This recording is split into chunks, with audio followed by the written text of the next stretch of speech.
इतना काम अगर आप कर देते हैं तो आपकी ऑलमोस्ट एसईओ हो जाती है।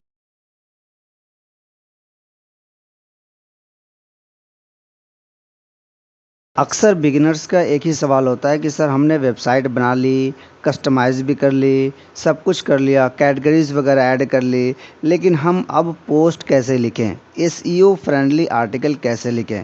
स्पेशली जब हम माइक्रो निश वेबसाइट पे काम करते हैं, तो उस पे हमें किस प्रकार से डेडिकेटेड और एसईओ फ्रेंडली आर्टिकल लिखना चाहिए? इस सवाल का जवाब आपको इस वीडियो में मिलने वाला है कि आपको एक एसईओ फ्रेंडली आर्टिकल कैसे लिखना चाहिए, उसकी पूरी पैटर्न के बारे में हम लोग बातें करेंगे, ठीक है।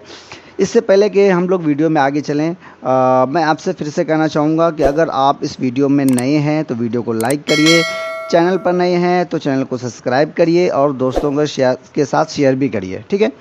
आपका प्यार हमें सपोर्ट करता है, चैनल को ग्रो करता है और हम आपके लिए ऐसे ही वैल्यूएबल वीडियोस बनाने के लिए तैयार होते हैं। और मैं अपना व्हाट्सएप का नंबर इसलिए शेयर करता हूं ताकि आप दोस्तों में से किसी को भी कुछ पूछना अगर हो ब्लॉगिंग, अफिलिएट मार्केटिंग, यूट्यूबिंग के रिलेटेड, तो आप मुझसे डायरेक्टली व्हाट्सएप पे कांटेक्ट कर सकते हो। मैं आपको गाइड कर दूंगा कि आपने कैसे कैसे काम करना है, ठीक है। तो चलिए वीडियो में चलते हैं, शुरू करते हैं कि अब आपको कैसे आर्टिकल लिखना है। सबसे पहले आपको क्या करना है कि आपको एक कीवर्ड ढूंढना है। जैसे कि मेरी वेबसाइट अभी डॉग के ऊपर है, तो मुझे क्या करना है कि कीवर्ड ढूंढना है। मैंने एक कीवर्ड ढूंढ लिया। कीवर्ड हमारी यहाँ पे है why my dog is not eating, ठीक है। जेन्युइन प्रॉब्लम है, क्वेश्चन बेस से हमारी कीवर्ड शुरू हो रही है और देखिए 480 के लगभग इसकी वॉल्यूम आपको दिख रही है, ठीक है। तो अब हम इस टॉपिक पे क्या करेंगे कि आर्टिकल लिखने की कोशिश करेंगे। आर्टिकल लिखने के लिए सबसे पहले हम यहाँ पर सारे वेबसाइट को एनालाइज करेंगे। टॉप 5 वेबसाइट को आपने क्या करना है कि नेक्स्ट टैब में ओपन कर लेना है, ठीक है। उसके बाद हम सभी को एनालाइज करेंगे और देखेंगे कि वाकई इन लोगों ने क्या क्या इंक्लूड किया हुआ है जो हमें अपने वेबसाइट में ऐड करने की ज़रूरत है, ठीक है। तो कुछ वेबसाइट को चलिए हम लोग यहाँ पे ओपन कर लेते हैं। अब आइए पहले वेबसाइट में आप देखेंगे यहाँ पे कि यहाँ पर इन्होंने बहुत अच्छा हेडिंग को H1 को इन्होंने ऑप्टिमाइज़ किया हुआ है। आप देखेंगे यहाँ पर इनको गो थ्रू करेंगे। अब आपको एनालाइज करना है कि इन्होंने कैसा कैसा चीज़ अपने आर्टिकल में इंक्लूड किया हुआ है, ठीक है। यहाँ पे इन्होंने प्रॉपर लिंकिंग वगैरह भी की हुई है। आप देखेंगे यहाँ पर देखिए कितने अच्छे से इन्होंने लिंकिंग वगैरह भी की है। इनको अगर मैं इंस्पेक्ट में जाके देखूँ तो आप देखिए कि यहाँ पर प्रॉपर इन्होंने लिंकिंग की हुई है, ठीक है। इंटर लिंकिंग की हुई है या फिर आउट बाउंडिंग लिंकिंग जो भी इन्होंने की हुई है। अब चलिए दूसरे वेबसाइट में हम लोग चलते हैं और दूसरे वेबसाइट में भी हम लोग एनालाइज कर लेते हैं कि इन्होंने किस प्रकार के टाइटल्स और सब टाइटल्स वगैरह को इन्होंने ऐड किया हुआ है। हमें पूरा एनालाइज करना है ताकि इन्हीं की एनालाइज करने के हिसाब से ही हम आर्टिकल का एक निचोड़ निकाल करके अपने वेबसाइट के लिए एक बेहतर आर्टिकल लिख सकते हैं, ठीक है। और निचोड़ निकालने के लिए आपने क्या करना है कि एक गूगल एक्सटेंसन आपने डाउनलोड कर लेना है जिनका नाम है डिटेल एसईओ एक्सटेंशन, ठीक है। ये डिटेल एसईओ एक्सटेंशन में आपने जाना है और इस एक्सटेंशन को आपने डाउनलोड कर लेना। चूँकि मैं डाउनलोड कर चुका हूँ तो मुझे यहाँ पर दिख रहा है। तो मुझे क्या करना है, यहाँ पे देखिए एक्सटेंशन आ चुकी है। यहाँ पे एक्सटेंशन आपको सब कुछ बताएगी कि इस पर्टिकुलर वेबसाइट में टाइटल इन्होंने कैसा लिखा हुआ है। बिल्कुल सही है, 49 कैरेक्टर्स का है, बिल्कुल ग्रीन कलर यहाँ पे शो कर रही है। डिस्क्रिप्शन बिल्कुल सही है, देखिए कितना अच्छा से यहाँ पे है। और यहाँ पे देखिए इन्होंने ना पूरा कीवर्ड भी इंक्लूड किया हुआ है, ठीक है।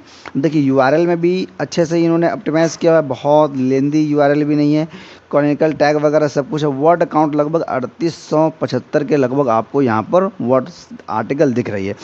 तो एक चीज़ हमें ये समझ में आई कि हमें भी बहुत लेंदी आर्टिकल नहीं लिखना है, ना डिस्क्रिप्शन बहुत ज़्यादा लेंदी नहीं लिखना है, बल्कि ऑप्टिमाइज़ लिखना है। इन सभी में हमारी कीवर्ड ज़रूर इंक्लूड होनी चाहिए और सिनोनिम्स कीवर्ड एक बार ज़रूर इंक्लूड होनी चाहिए, ठीक है। यूआरएल भी बहुत ज़्यादा लेंदी ना हो और अगर हमें इनको बिड करना है तो आप लगभग इनसे प्लस इनके जितनी या इनसे ज़्यादा लंबी आर्टिकल आपको लिखनी होगी, ठीक है। अब चलते हैं दूसरी में। हेडिंग वगैरह देखिए इतने सारे इन्होंने टाइटल्स, हेडिंग 2, हेडिंग 3 वगैरह ये सब ऐड किया हुआ है। फिर उन्होंने हेडिंग 2 ये है, फिर हेडिंग 2 ये है, फिर इस तक करके आएंगे तो हेडिंग 3 प्रकार के आपने यहाँ पर देख सकते हैं कि इन सभी चीज़ों का इन्होंने मेंशन किया हुआ है। है, ठीक है। लिंक्स वगैरह भी आपको दिख जाएगी, यहाँ पे इमेजेस वगैरह भी दिख जाएगी, कितनी इमेज इन्होंने ऐड किया हुआ है, जिसमें से टाइटल्स के साथ है, जिसमें ऑल टेक्स्ट दिया हुआ है, जिसमें ऑल टेक्स्ट नहीं दिया हुआ है, ठीक है। अब देखिए इसकी माँ सोशल शेयर वगैरह सब कुछ देखेगी। इसी तरह करके आपको दूसरे वेबसाइट पे जाना है, दूसरे वेबसाइट को पर्सनली आपने गो थ्रू करना है, एनालाइज करना है, देखना है, ठीक है। इन्होंने क्या क्या आइडियाज़ क्या क्या शेयर किए हुए हैं, क्या क्या टाइटल्स इंक्लूड किए हुए हैं, क्या क्या बहुत डिटेल गाइड में दिए, उसके हिसाब से आप यहाँ पे कर सकते हैं। उसके अलावा आप ये एक्सटेंशन पे भी जाकर देख सकते हैं कि इन्होंने क्या क्या ऐड किया हुआ है। देखिए यहाँ पे टाइटल इनकी बिल्कुल सही दिख रही है और डिस्क्रिप्शन बहुत ज़्यादा लेंदी दिख रही है, तो यहाँ पे इनको क्रॉस दिख रहा है। तो इस तरह करके आप देख सकते हैं, आपको एनालाइज कर सकते हैं कि आपको किस प्रकार की इन सभी चीज़ों को एनालाइज करना है, ठीक है। वर्ड काउंट देख लेते हैं, इनकी लगभग 1500 के लगभग है। तो आपको सभी वेबसाइट पर जाना है, एनालाइज करना है, देखना है, फिर उसके बाद आपको एक निचोड़ निकालना है कि लगभग लोगों ने 1500-2000 के वर्ड के बीच में अगर आर्टिकल लिखा हुआ है तो मुझे अपने वेबसाइट के लिए कितने आर्टिकल लिखने पड़ेंगे, ठीक है। लेकिन इसका मतलब ये नहीं है कि जो आपके टॉपिक, ये जो टॉपिक है आपकी why won't my dog eat, इसका मतलब ये नहीं कि इस टॉपिक से हटकर आप अननेसेसरी चीज़ें यहाँ पर इंक्लूड करना शुरू कर दें। क्योंकि जो लोग आपकी ये टॉपिक पढ़ने आ रहे हैं ना, उनका मतलब यही है कि भाई उनका कुत्ता जो है खाना नहीं खा रहा है, तो उनके लिए सोल्यूशन चाहिए उनको। तो सोल्यूशन दो, प्रॉब्लम के बारे में बताइए, सोल्यूशन के बारे में बताइए, कुछ प्रोडक्ट्स भी रिकमेंड कर सकते हैं, इनके काउज, इनके क्या क्या कारण हो सकते हैं, ये सब चीज़ आप इंक्लूड कर सकते हैं। प्रिकॉशन के तौर पर क्या करना चाहिए, ये सब चीज़ आप इन पर इंक्लूड कर सकते हैं। जो भी आपके टाइटल से रिलेटेड, जो भी आपके टॉपिक से रिलेटेड, जो भी आपके कीवर्ड से रिलेटेड, आपके जो भी क्षेत्र में कीवर्ड्स टाइटल्स वगैरह ऐड हो सकती है, आपको सब कुछ ऐड करना है।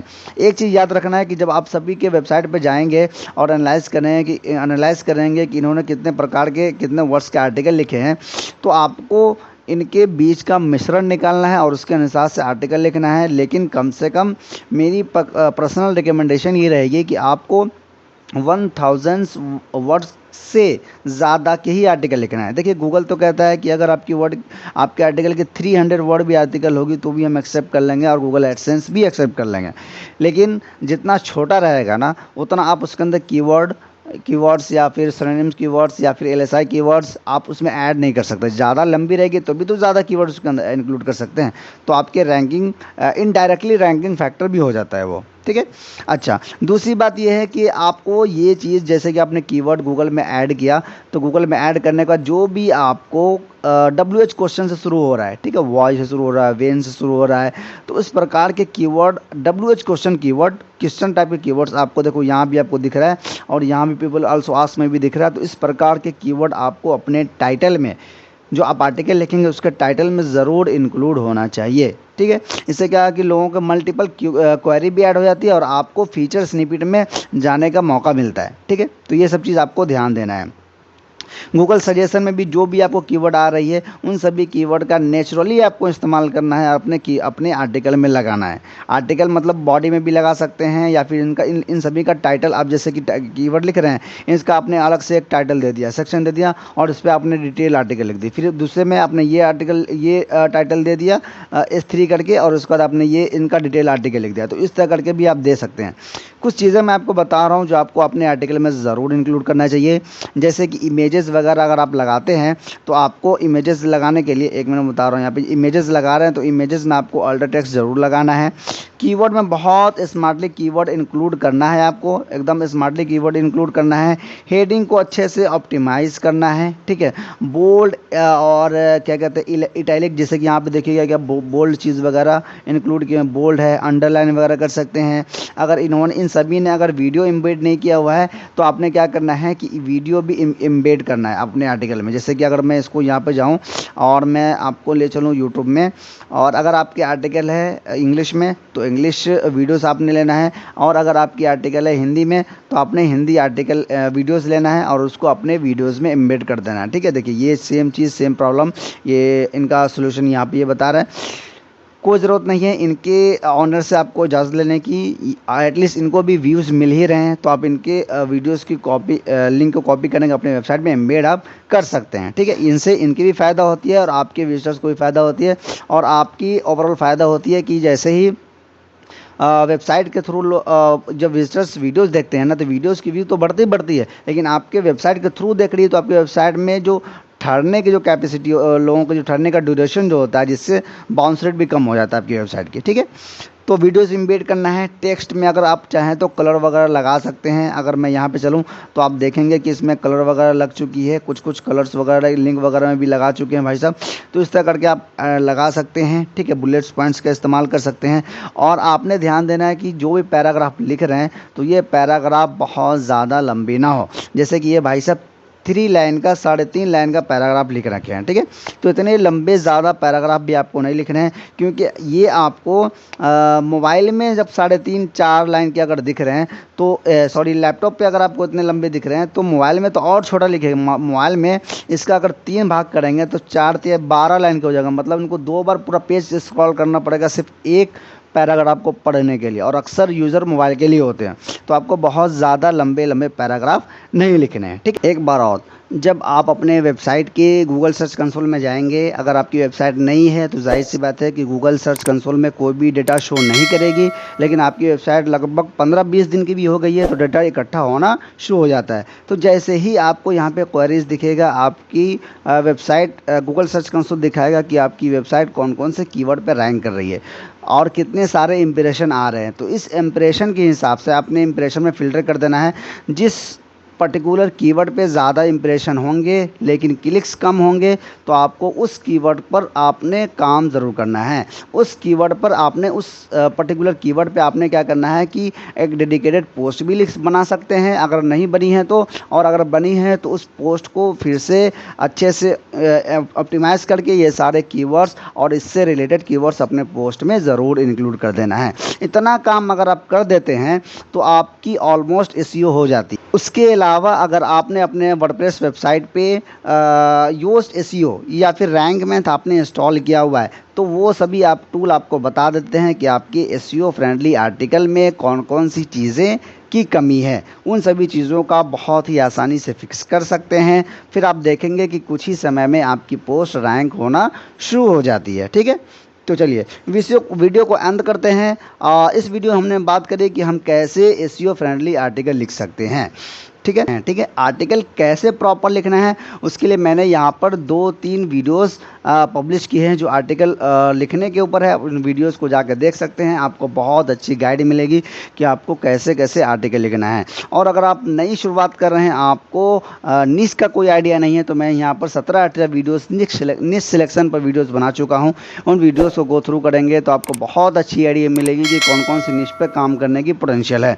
उस पर आप जा करके बहुत अच्छी वीडियोस वेबसाइट बना करके लॉन्ग टर्म के लिए अर्निंग शुरू कर सकते हैं। ठीक है, चलिए, thanks for watching this video.